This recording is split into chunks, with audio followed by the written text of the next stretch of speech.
Namo Buddha Saudara, Bapak Ibu Saudara terkasih, selamat pagi berkah dalam. Kembali kita berjumpa dalam program Berkah Dalam bersama Komsos Kepikipan Kedung Magelang. Pagi ini saya ingin mengantar Bapak Ibu Saudara terkasih untuk merenungkan tema memperlakukan orang lain secara baik dan benar seperti diri kita sendiri. Bapak Ibu Saudara terkasih, ketika saya sekolah SMP, ada seorang guru yang pernah menyampaikan ajaran moral yang bagus. Guru itu mengatakan seperti ini: jika kalian tidak mau dicubit, janganlah mencubit orang lain. Jika kalian kepingin dihargai, dihormati orang lain, hormatilah pula orang lain. Guru itu sedang menyampaikan ajaran moral, yakni memperlakukan orang lain secara baik dan benar seperti diri sendiri. Nah, memperlakukan orang lain secara baik dan benar seperti diri sendiri seperti ini yang juga pernah disampaikan oleh Yesus seperti kita dengar dalam bacaan misa pagi hari ini. Konteks bacaan misa bicara mengenai Yesus yang sedang menyampaikan khotbah di bukit kepada para murid. Yesus menyampaikan banyak ajaran iman dan moral. Supaya apa? Supaya bisa menjadi pegangan hidup yang baik bagi para murid di tengah masyarakat. Nah, salah satu ajaran moral yang disampaikan oleh Yesus pagi ini adalah segala sesuatu yang kalian kendaki diperbuat oleh orang lain kepadamu, perbuatlah demikian pula kepada mereka. Mengapa Yesus menyampaikan ajaran ini kepada para murid? Ada satu alasan, yakni karena Yesus prihatin bahwa ada sebagian orang yang pada waktu itu berusaha menuntut orang lain supaya mau menghargai, menghormati dirinya, tetapi orang itu tidak mau memperlakukan orang lain secara baik, tidak mau menghargai, menghormati orang lain. Jadi yang kemudian menjadi sumber konflik baik personal maupun komunal. Nah, untuk mengatasi hal ini, maka para murid mesti harus punya bekal hidup yang jelas di tengah masyarakat. Oleh karena itu, ajaran yang tadi disampaikan ditegaskan oleh Yesus. Segala sesuatu yang kalian kendaki diperbuat oleh orang lain kepadamu, perbuatlah demikian pula kepada mereka. Nah, ini ditegaskan. Apa harapannya? Ada dua hal.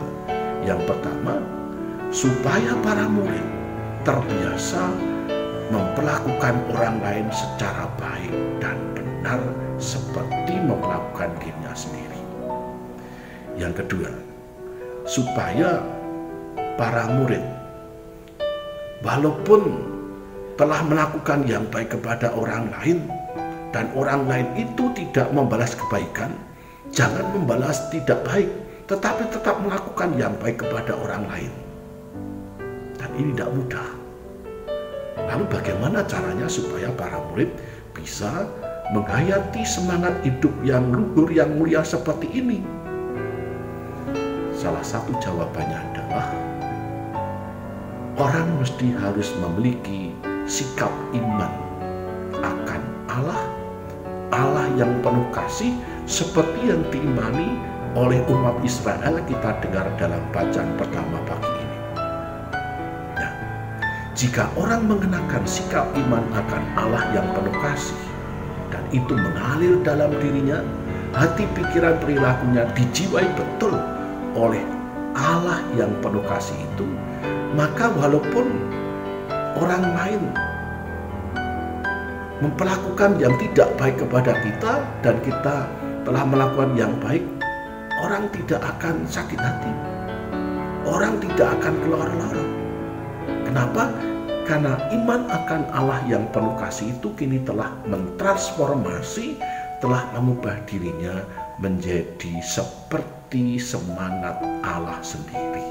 Nah, Bapak Ibu, saudara-saudara terkasih, mengenakan sikap iman akan Allah yang penuh kasih, sehingga mampu memperlakukan orang lain secara baik dan benar seperti diri sendiri, seperti ini yang mau disampaikan oleh gereja kepada kita hari ini.